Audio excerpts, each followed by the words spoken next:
What's up? This is Tony, and you already know this is the It's Tony podcast. Let's get straight into it. I want to start by saying LLCOOLJ is a legend. LLCOOLJ is cool. LLCOOLJ lives up to his name. Ladies love LLCOOLJ. Thank you. You signed this shit. Be honest with yourself. You signed that motherfucker.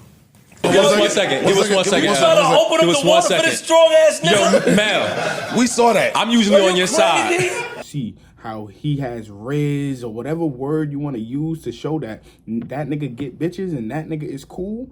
It's shown in that interview. The nigga is cool. He talks smooth and all of that, and he's a legend. I want to start by explaining that he is a legend. He was one of the forefathers of Def Jam. He's one of the forefathers of turning hip hop into a more commercial and a more popular genre. He is a part of that, and we should give him his praise for that. And I give him his praise for that. He is a legend. And also he has an album coming out, and I want it to do good. I want it to do good. I want the album to do good because I believe that it will have good music on it, and it will have the essence of hip hop on it. And I think he will be rapping good. Based on the things that I've heard, he sounds like he's in shape pen-wise and cadence and flow. He sounds good. And I want his album to be successful because he is a legend. And I feel like our legends need to be held on a pedestal. I feel like our legends shouldn't be seen as, oh, they were once good and now they trash. I think if our legends were once good and then we start to see them teeter off, it's bad for hip hop as a whole, because it makes the next people that are consuming hip hop be like, oh, why do you guys look up to him? He's garbage. He was good back then, but now he's terrible. We don't want to hear that. And I don't think that's a good look for hip hop, because I think we should cherish our legends so they could live long, so they could always prosper and get paid off of the greatness and the work that they done in hip hop. Now, for the other side of the interview that, in my opinion, I want to critique. Although LLCOOLJ is a legend, I think that he has an ego problem. He does a lot of egoing and pushing his chest up and holding his head high to like get credit for the things that he done when he doesn't need to do it. Listen, no one can respect popularity more than me, bro. You know, and I say this, I had 10 platinum albums in a row. I'm in the Rock and Roll Hall of Fame, bro. Like, you can't get more popular than that. I don't think Michael Jordan needs to walk in a room and say, I'm Michael Jordan. Everybody knows that you're Michael Jordan, and everybody is going to cater to you. Everybody is going to give you your flowers. You don't have to put your hand out and say, give me my flowers. They're already going to do that. You're on an interview. All the interviewers are going to do is give you your flowers and say that you are the greatest and that you are one of the greats.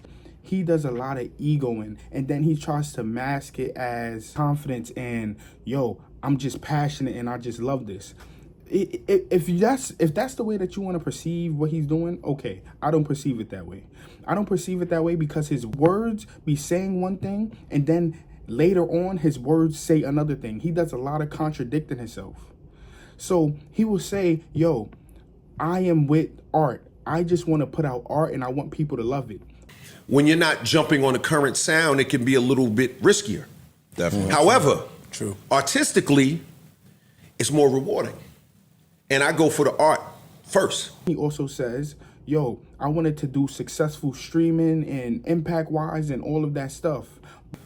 Some of it is sales, streams, but then some of it is views, and then some of it is engagement and feedback. You know, it's a combination of all those things. But then he can say all of that and then also say, yo, I am LL. I am the person who started this. I am the person who knows about popularity. I'm one of the most popular people. I am 10 times platinum. I have a whole bunch of Grammys. And he does that a lot. He does a lot of poking his chest out and holding his head high. And in my opinion, in this current stage of hip hop, that does not work. And it doesn't work especially for older generation rappers, older generation, the forefathers of hip hop. When they do all of that bravado, that, oh, I am him now, the newer generation doesn't connect with that because they never seen you being him. So to the older people that saw you being him and respect that and know that you're a legend, Oh, that's cool. He's talking facts. But to the people that never seen your facts and aren't going back to see your facts, they're seeing it as you're egoing and you think you're better than what you are. And I'm not saying that LL is wrong for doing it. I'm just saying that it's gonna have a wrong outcome. Although I want this album to be successful, I don't know if the people who are really buying and streaming albums currently in this day and age, I don't know if they're gonna connect with it. And I don't think that they're going to listen to the album enough for it to do good numbers wise. And although he says, oh, I'm just with being an artist and sharing my art and making people connect with it. He also says he wants the success part of it, the streaming, the numbers. He wants that. But in this current age, in order for your stuff to be successful, it has to, one, be just a great album that everybody will want to listen to, and two, you have to connect with the youth. Why do you think the biggest artist in the world keeps on reaching back in time to get connections with the youth? Why do you think he going on Kai stream and Aiden stream and hanging out with Lil Yachty and all these younger people? Because he knows that the youth are important. But with the egoing that LLCOOLJ is doing, it's going to steer the youth away because they don't know why you're doing that. They haven't seen it. They haven't seen your work. So he should let the person that's interviewing him give him his flowers rather than putting his hand out saying, give me my flowers, or asking where my flowers at. He shouldn't do that. Even some of the newer artists that are in hip hop currently, and some of the vets from just a couple of years ago, outside of Drake, Kendrick, Nicki, Future, Eminem, Kanye West, and other big names that are still current right now, nobody is selling albums. Nobody is streaming crazy. Nobody who is really living hip hop right now, and you see them everywhere, nobody is selling albums. Not on a big level of 100K or up. Nobody is doing it. It's only a select few. I see Sexy Red everywhere. She sold under 30. I see Lotto everywhere. She sold under 30. All I'm saying is that I keep on seeing these artists that are really in hip hop, that are some of the biggest names in hip hop. They're not selling nothing crazy. Do you want to see LLCOOLJ, a legend, selling the same amount as a Gunna? I'm just saying the optics, how it look. If we being honest, we want to see LL selling the same amount as the Futures, the Eminems, the Kanye West, the Nicki Minaj's, the Drakes, the Kendricks. You want to see him sell in the realm of hundreds and 100 plus. You don't want to see him sell in 60s or lower. And that's why I keep on bringing up the numbers thing. I brought it up the last episode when I was talking about what do you think Big Sean's album was going to do. And I said, I don't think that he's going to go over 75. Currently, to be a big star, to have like a really successful album, you have to get like 75 and up, in my opinion. And I could be wrong, and I want to be wrong. I want LL to come out and sell fucking 100 plus, 100,000 plus. I don't want him to sell in the 60s, the 50s, even the 70s. I don't want him to be in the same realm as a legend as a Gunna. And your rebuttal may be he hasn't been out a lot, so how can he expect to sell more than people that he hasn't been out as much as them? But he's a legend. You don't want him to be selling as much as the newer people that he's clearly been around longer than them. You don't want him to be selling in the realm of the people that came after him that aren't as big as him, like name wise, and you want him to sell in the same realm as the people who are doing great currently. You don't want him to sell as much as the people who are just getting in this, and as much as the newer artists or the artists that people aren't checking for. He's a legend. We supposed to hold them up to that. You don't want to see Beyonce sell 60,000 records ever. You don't want to see that. If LL chooses to go this way of how he's doing it, of saying, oh, he wants to lead, da-da-da-da-da, I think all of that sounds good. Like I said, I think all of that is smooth and cool and cool. I think all of that is fine and dandy. But I don't think that it's going to help him in the long run. It's going to make a legend in hip-hop look bad. He's going to look bad. If he sells anything under 100, he's going to look bad. And just in case you think I'm going crazy, Do me a favor. 2 legends dropped this year. Ghostface Killer dropped the album this year, and Rakim dropped the EP/album this year. Go try to find their streaming numbers. You won't be able to find it. Go try to look for people talking about their albums that came out. Those legends, those people who are the cornerstone of hip hop. Go look for their numbers to see how successful their albums were. You won't be able to find it. And the difference between them and what LL is doing is that they never said any of this. They never asked for their flowers or being everywhere or saying that, oh, I want this to be successful and do a bunch of numbers. They just put their music out and let it be what it was. The difference is LL is coming out and doing all of this. Hopefully I'm wrong and everything that he's doing make people want to go hate listen or listen out of curiosity, and he gets the numbers because I want him to get the numbers. I want our legends to be held on a pedestal, especially when they coming out and they saying that they want those numbers. It's going to look crazy if Michael Jordan says, yo, I could score 30 in any generation if I'm healthy and in shape. And Michael Jordan comes and is in shape and healthy, and that nigga only score 15 points. It's going to look bad. It's going to look like this was y'all GOAT. This was who y'all was holding up here. He can't even get to 20. That's how it will look if LL says, oh, I want the success, I want the streaming, and I am Grammy nominated, and I got these many plaques, and I'm one of the founding fathers, and then he comes in, he sells a measly 50,000 records. It's not going to look good. And watch, if it sells those numbers, people are going to find an excuse for LL. But no, not me. I'm going to go back and look at the videos of him saying, oh, I'm a leader. I want it to be successful. I want it to reach the people. No, nigga. If it sells 50,000, it didn't reach enough people for your legendary status. And also, with him saying he want to be a leader, he's saying he's being a leader like, oh, he don't want to, like he hears the new people, but he doesn't want to jump on the trend. And I understand that. But I also understand that if you don't try to blend now and then, they're going to feel like, oh, we don't want to hear this. This is not the music that we would hear. This is not the music that we like. And that's why I understood when Joe ended up saying, yo, we afraid for our goats not to look like goats. Territory though. Hold up. And sometimes we are afraid to see our goats not be goatish. True. It's that too. That explains everything that I'm trying to say. And LL had something smooth to say that, oh, if you're afraid to take the shot, you will never make it. I'm not here for all that cool, good clapback shit. No, you don't want your goats to look like regular pedestrians, bro. You don't want that to happen, bro.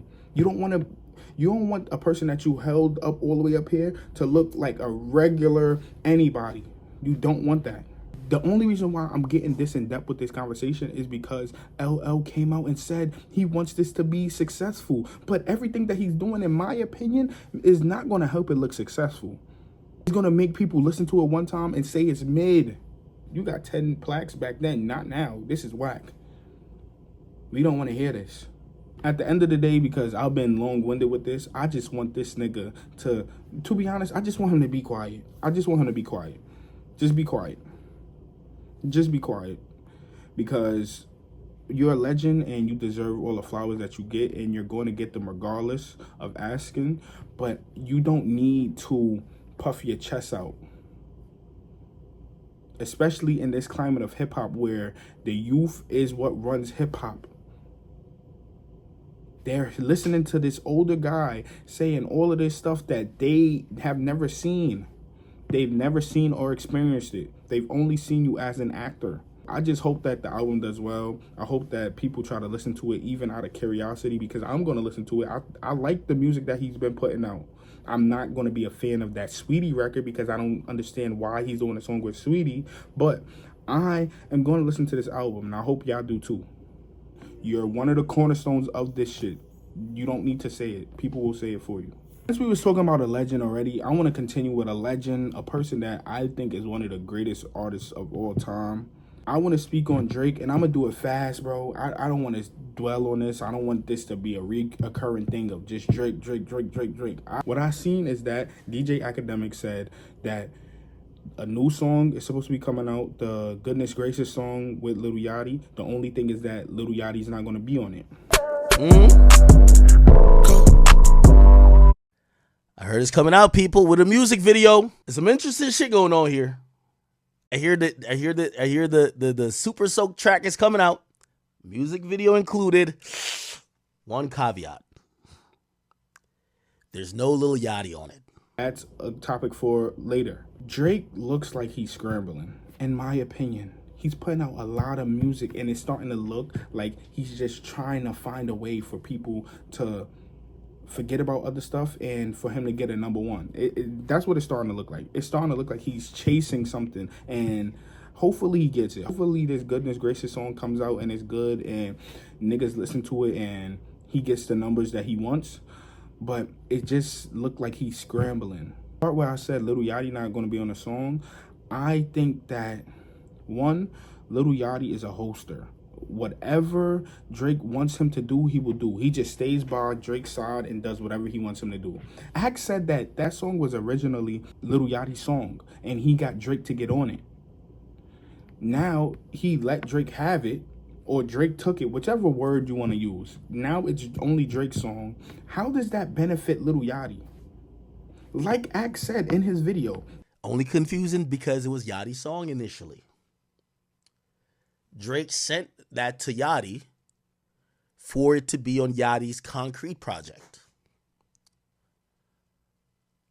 Yachty sent it to Kai. They previewed it.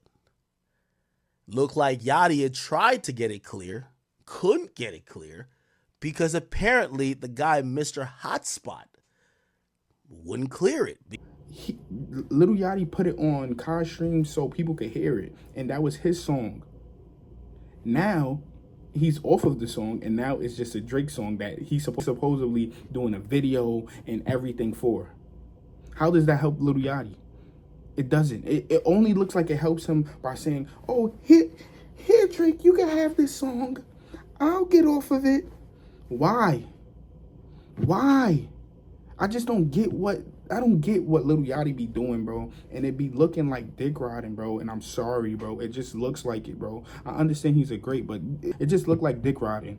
If you wasn't going to be on a song, why did you give it to Kai? One. Two, why did you go on Andrew Schultz's show and basically talk about how the guy didn't clear it, and all of this, like, bigging up the song and bigging up Drake? Why are you doing all of this bigging up Drake and bigging up that song for you not to be on it? It just looked like you just was a part of Drake's promo. Speaking of Drake's promo, I believe that Yachty not being on the song and DJ Academics in this news and spreading this is, I believe that all of that shows how Drake is, one, manipulative, two, a user. Like, he uses people. And it's not wrong. It's not wrong to do your artist, make your money. And I know there's going to be motherfuckers that say, oh, you're jumping too far, you're reaching, Listen to what I'm saying before you critique what I'm saying. In the beginning, it was Lil Yachty's song with Drake. Lil Yachty couldn't get it cleared, so he got Kai, the biggest streamer. Lil Yachty did that. Lil Yachty got Kai, the biggest streamer, to show it to everybody. And then Lil Yachty went on Andrew Schultz's show and got a whole bunch of people to be like, oh, we couldn't put it out because this guy wouldn't clear it. And a whole bunch of people ended up getting the Goodness Gracious nigga to come out and say, oh, we're going to fix it, They going to be able to do it. They just got to take the curses out. So Drake used Lil Yachty to end up going to Kai and using Kai, this big-ass platform. Then got Lil Yachty. Then, I'm not saying Drake did it. Like, he told him to do all these things, but it's what happened. Drake got Lil Yachty to go to Kai, the biggest streamer, preview the song. Then he got Lil Yachty to go to the Andrew Schultz show and talk about the song that wasn't coming out. And then all of that media and that clip was going everywhere. It went trending. It got the guy, the Goodness Gracious guy, to have to speak about it and say he's going to figure out how to clear it. They just need to not curse. All of that work that Lil Yachty did to then not have Yachty on a song, does that not look like he's using the nigga? And Lil Yachty might want to be used, so maybe it's fine. Then He's using Act because Act said he didn't get that information from Drake.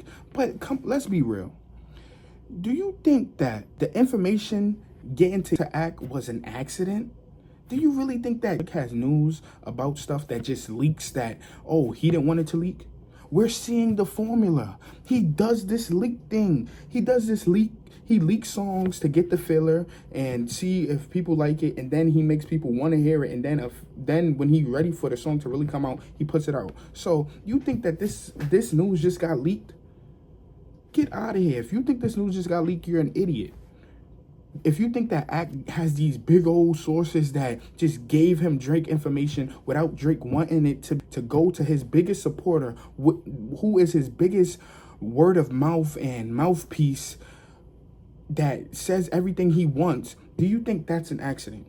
Bro, stop it, bro. It's not an accident. He's using Act as well. And the crazy thing is that Act got a whole bunch of shit going on Twitter where people are talking about his case and how he's a bad person and whatever. And it made me think, oh, why would Drake allow DJ Academics to be his mouthpiece and say all of these things and promote his song if Act has all of this bad press going on with him on Twitter? Maybe Drake isn't on Twitter as much. And then I realized that nigga don't give a fuck about none of that stuff. I'm in my head thinking, oh, maybe he doesn't see this. Similar with him not being able to read the room and see that people are on Twitter saying that he's these names and calling him this bad person, and they've been on Twitter for doing this for months and years before the whole Drake and Kendrick thing. They've been saying and claiming that he's this bad person for years.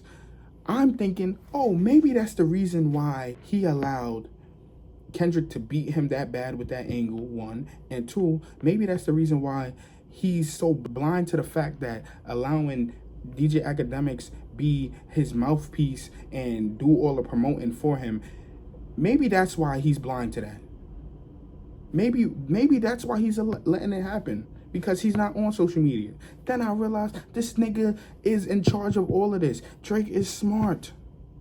He knows that this is going on. He doesn't care. He doesn't care that people are calling him these names on Twitter, and they've been calling him those names for years. He doesn't care that DJ Academics is being called this bad person, and all these allegations about DJ Academics on Twitter are happening and on social media. He doesn't care. He just knows that, one, people are fickle and they're going to listen to the music anyway, and two, he just knows that DJ Academics is one of the biggest voices in social media, in hip-hop media right now, and he's gonna use Act for whatever he can. And like Yachty possibly liking being used, DJ Academics may possibly like being used by their idol as well. Not me, nigga. I don't give a fuck how big I get. Niggas is not using me. It looks like Yachty just said, okay, I won't be on the song, you can have it, big bro.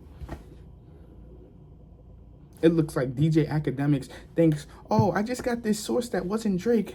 Oh, that's how I found it out. No, nigga, you not that smart. But you know somebody that is smart? Drake is smart. He knows that you guys are promotion. He knows that y'all would do anything to be next to him. So that's what you guys did. If y'all want to be used, go ahead. Y'all grown-ass men just being used to push propaganda and do all this stuff that a nigga wants you to do. Go ahead. I hope y'all they're getting a bag and they're successful, so great for them. But it just looked crazy, bro. It looks crazy.